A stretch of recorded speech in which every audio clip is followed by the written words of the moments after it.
ఆ అమ్మాయికి ఏమైనా నాదే బాధ్యత. ఓకేనా? ఎలా మీడియం బాధ్యత? ఆ అమ్మాయి తల్లిదండ్రులు వదిలిపెట్టి వచ్చింది, నువ్వు ఎక్కడో ఉన్నావు. ఇప్పుడు నిన్నగాక మొన్న నాగర్ కర్నూలులో ఒక ఆడబిడ్డని 7గురు ఆ గుడిలో పోతే ఆ అమ్మాయిని ఏం చిత్రహింస పెంచారు చూసావు కదా. ఒక ఆడపిల్లకి రక్షణ ఉందా ఈ రోజుల్లో? నేను రక్షణ ఇస్తాను నాన్న. నా నా ఎట్లా నా రక్షణ ఇస్తావు? సిద్ధాంతమే నువ్వు అది. పక్కన నా లేకుండా ఎట్లా దగ్గరికి రక్షణ వెళ్ళి ఇస్తావు? నువ్వు ఎవరు నువ్వు ముట్టుకోలేరు. పక్కన ఉండాలి కదా శ్రీనివాస్. ఆ నువ్వు పక్కన లేకపోతే రక్షణ ఎట్లా వస్తుంది? అదే ఇప్పుడు నాతోనే ఉంటది కదా రక్షణ. ఎందుకు ఉండదు అంటున్నా నేను.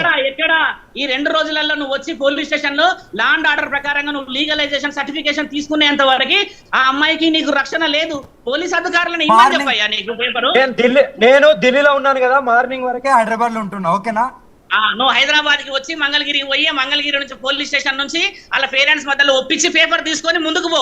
అంతేకాని ఇలాంటి వితండవాదం చేసేసి అదే నిజము, అదే శాశ్వతము, అదే ధర్మము, అదే నిజం అని చెప్పాల్సిన అవసరం లేదు కదా మీకు. నేను అదే లీగల్ గానే వెళ్తాను. నేను వస్తున్నాను హైదరాబాద్ కు. ఓకేనా? అమ్మా నాన్నతో ఒప్పించుకున్న లెటర్ రాసి ప్రెస్ నోట్ రిలీజ్ అయ్యి, పోలీస్ అధికారులు ప్రెస్ చేసిన నోటీస్ రిలీజ్ అయ్యి, ఇవన్నీ రిలీజ్ చేయకుండా నువ్వు వచ్చేసాయి నేను చూసుకుంటా ఎవడొస్తాడు చేస్తాడంటే సమాజం నిన్ను చూస్తున్నప్పుడు ఆ అమ్మాయిని చూస్తున్నప్పుడు ఏం నేర్చుకోవాలి? లోక కళ్యాణం అంటే ఇదేనా? నానా ఇక్కడ పెళ్లి గురించి మాట్లాడుతున్నాను. ఓకేనా? నేను లోక కళ్యాణం గురించి అది ఎప్పుడు ఆగదు. అది ఇప్పుడు కాదు, ఎప్పుడు నా ప్రాణం వదలడం కూడా అలాగే వదులుతాను.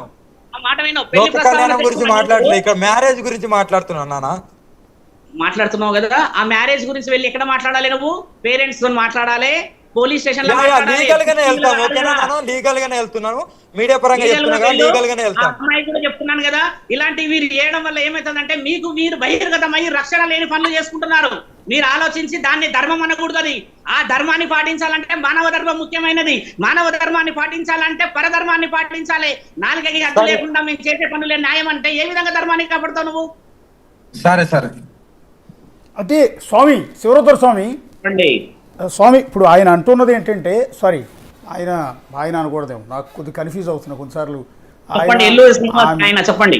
సరే ఓకే, అఘోరి అమ్మ చెప్తున్నట్టుగా మేమిద్దరం కలిసి ఉంటాం అంటున్నారు. ఈ కలయికకి మీరు లీగల్ సర్టిఫికేట్ తెచ్చుకోండి అంటున్నారు.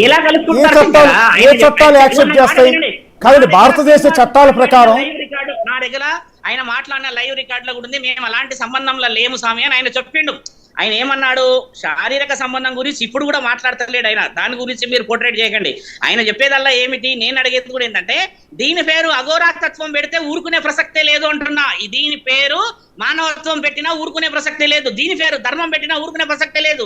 దీని పేరు పైశాచికత్వం పెడితేనే దానికి శ్రీనివాసు ఈ వర్షిని వెళ్ళి ఆ పోలీస్ స్టేషన్ లో మాట్లాడి ఇలా అని లీగలైజేషన్ సర్టిఫికేషన్ తీసుకుంటే లాండ్ ఆర్డర్ ప్రకారంగా అప్పుడు మాత్రమే మీరు అన్నట్టుగా సిటిజన్షిప్ కి ఒక వాల్యూ వస్తుంది.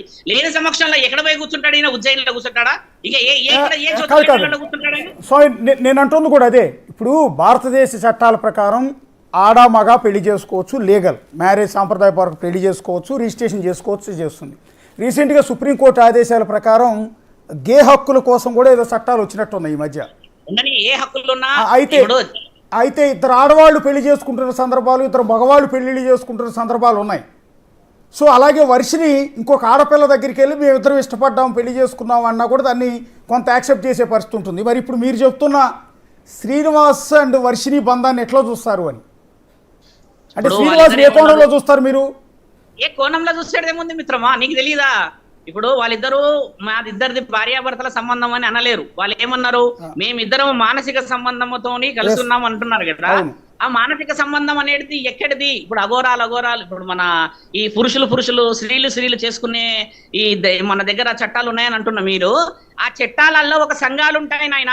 ఆ సంఘాలకి లా అండ్ ఆర్డర్ లో ఆర్టికల్స్ కొన్ని ఉన్నాయి. ఆ ఆర్టికల్ ప్రకారమే వాళ్ళు వెళ్తారు, ఆ విధంగా జీవనం సాగిస్తారు. ఇప్పుడు ఈయన ఏ విధంగా జీవనం సాగిస్తాను అనేది కూడా రుజువు అవసరం కదా. ఆ అమ్మాయికి రేపటి రోజు ఇప్పుడు ఆయన అంటే ఇష్టం ఉన్నది, అందరికీ ఇష్టమే, వీళ్ళిద్దరు వెళ్తున్నారు కదా. రేపటి రోజు రక్షణ కవచం అవసరం పడినప్పుడు నలుగురు వచ్చి 4 సమాధానాలు అడిగినప్పుడు ఎవరికి సమాధానం చెప్పాలన్న ఒక లీగలైజేషన్ లేకపోతే ఏ చట్టాన్ని ఈయన వాడుతున్నాడు? ఇప్పుడు మరి ఆ చట్టాన్ని అడుగుతున్నాం కదా. ఇప్పుడు బిగ్ టీవీలో అంటే చాలా మంది చూస్తారు, అందరూ చూస్తున్నారు కదా, వాళ్ళనే అడగండి. కామెంట్లు రిసీవ్ అవుతున్నాయి కదా, అందులో చాలా మంది జస్టిస్ ఉంటారు, లా అండ్ ఆర్డర్ ఉంటారు, లాయర్లు ఉంటారు, అడ్వకేటర్లు ఉంటారు, కౌన్సిలర్లు ఉంటారు, మానసిక డాక్టర్లు ఉంటారు, అందరు ఉన్నారు కదా, వాళ్ళందరూ సమాధానాలు చెప్తూ ఉన్నారు కదా. ఇప్పుడు ఆ మమతా హాస్పిటల్లో ఏదో అక్కడ కూడా డాక్టర్ ఇచ్చాడంట, మానసిక వైద్యం గురించి ఏదో టాబ్లెట్లు ఇచ్చాము మేము వర్షనికి అని అంటున్నారు. ఇప్పుడు ఆ మానసిక పరిస్థితుల్లో నేను లేను ఈ అమ్మాయి అని అంటుంది, దానికి హ్యాపీ. ఇప్పుడు మానసిక పరిస్థితులు లేని మీ ఇద్దరు మానసికంగా పిచ్చోళ్ళలాగా ఎందుకు ఈ విధంగా పైశాచికత్వాన్ని బిహేవ్ చేయాలి? లా అండ్ ఆర్డర్ ప్రకారంగా లీగల్ ఎందుకు వెళ్ళొద్దు అంటున్నాను నేను. ఒక నిమిషం, వర్షిని ఏదో మీతో మాట్లాడుతుంది స్వామి. లా అండ్ ఆర్డర్ ప్రకారమే వెళ్తాము, అంటే తను వచ్చాక బయలుదేరుతాము స్టేషన్కి. మంగళగిరి వెళ్ళి అక్కడ మా ఇష్టపూర్వకంగా ప్రొసీడ్ అవుతున్నామని చెప్పి సర్టిఫికేట్ తీసుకుని వస్తాము. మొన్న అది నా వాయిస్ వర్షిని బయటకు వచ్చేసాయి, నేను చూస్తున్నదా కాదమ్మా, మీరు లీగల్ గా పోలీస్ స్టేషన్కి వెళ్ళి లీగల్ గా వెళ్తూ అదే నేను అంటున్నారు కదా. మీరు పోలీస్ స్టేషన్ లో నేను వచ్చిన తర్వాత ఏ కేటగిరీలో ఇవ్వాలి సర్టిఫికేట్ అంటున్నాను నేను. మీరు రీసెంట్ సుప్రీంకోర్టు గైడ్ లైన్స్ నాకు ఏమున్నాయి నాకు ఐడియా లేదు, చట్టాల మీద అవగాహన లేదు పూర్తి స్థాయిలో.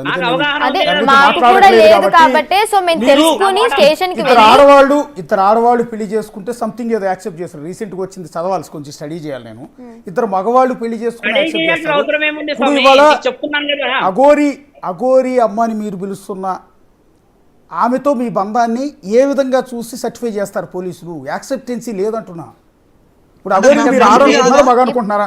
ఒక్కరు సూటిగా అఘోరిని మీరు ఆడనుకుంటున్నారా మగ అనుకుంటున్నారా? నేనైతే అంటే హస్బెండ్ గా ఫీల్ అవుతున్నాను కాబట్టి మగ అని అనుకుంటాను, అంటే నా పరంగా నా వరకు. ఆత్మీయ నా ఇన్నర్ పర్సనల్ ఫీలింగ్, అది పర్సనల్ ఫీలింగ్. భర్త అనుకుంటున్నారు, ఫిజికల్ గా మీరు ఆమెని ఆడనుకుంటున్నారా మగ అనుకుంటున్నారా? మీ అమ్మ అంటుంది ఆడ మగ కానివాడితో నా కూతురు వెళ్ళిపోతే నేను ఎట్లా తట్టుకుంటాను అంటుంది. పచ్చిగా చెప్తున్నాను నేను. నిజంగా మీ అమ్మ అన్న మాటలు నిజంగా నాకు ఇప్పటికీ రిఫ్లెక్ట్ అవుతుంది. ఎంతసేపు లైవ్లో ఉన్నాను కానీ మీ అమ్మ ఏడుస్తూ అన్న మాటే రివైండ్ అవుతూనే ఉంది. చూడడానికి అమ్మాయిగా ఉన్నా కానీ నాకైతే అబ్బాయి. కానీ అది నా ఉద్దేశం కాదమ్మా. మీకు పోలీస్ స్టేషన్కి వెళ్తామంటున్నారు కదా, చట్ట ప్రకారం అడ్వకేట్స్ దగ్గరికి వెళ్ళినా, మీరు కోర్టుకు వెళ్ళినా, పోలీస్ స్టేషన్కి వెళ్ళినా, ఎక్కడికి వెళ్ళినా ఇది అడుగుతారు మీరు. దానికి మేము సమాధానం చెప్తున్నాను. ఓకేనా? అక్కడ చెప్తా చిన్ను, అక్కడికి వెళ్ళి వచ్చేస్తే ఇంకా చాలు. ఓకేనా? నువ్వు బయటకు వచ్చి కాల్ చేయి నాకు. లీగల్ గా వెళ్తున్నాము, లీగల్ 100% లీగల్ గానే వెళ్తాము. మ్యారేజ్ సర్టిఫికేట్ కూడా నేను తెప్పిస్తాను. నేను ఆల్రెడీ కాల్ చేసిన ఒకరికి. మ్యారేజ్ సర్టిఫికేట్ కూడా అక్కడ వాళ్ళ సమక్షం మ్యారేజ్ చేసుకొని మ్యారేజ్ సర్టిఫికేట్ మేము అక్కడ ప్రొసీడ్ అవుతాం. ఓకేనా? అఘోరి అమ్మ, ఒక్కసారి మీరు కన్క్లూడ్ చేసే ముందు మిమ్మల్ని మీకు ఒక అప్పీల్ చేసుకోవాలనుకుంటున్నాను నేను. మీరు కొంచెం ఓపిక్గా వింటారంటే మీకు ఒక అప్పీల్ చేసుకోవాలనుకుంటున్నాను. నేను డ్రైవ్ చేస్తున్నాను, నేను ఆల్రెడీ వస్తున్నాను కాబట్టి ఒకటి అప్పీల్ అమ్మా. నేనేమంటానంటే ఇప్పుడున్న సిచ్యువేషన్ వేరు. బంగారం లాంటి ఆడపిల్ల, ఆ పిల్ల పెళ్లి చేసుకుంటానంటే బిగ్ టీవీ ఆఫీస్ ముందు ఇప్పుడు కూడా క్యూ కడతారు. అంత చక్కగా కొందరు బొమ్మలా ఉంది ఆ పిల్ల. ఆ పిల్ల జీవితాన్ని మీరు ఎందుకు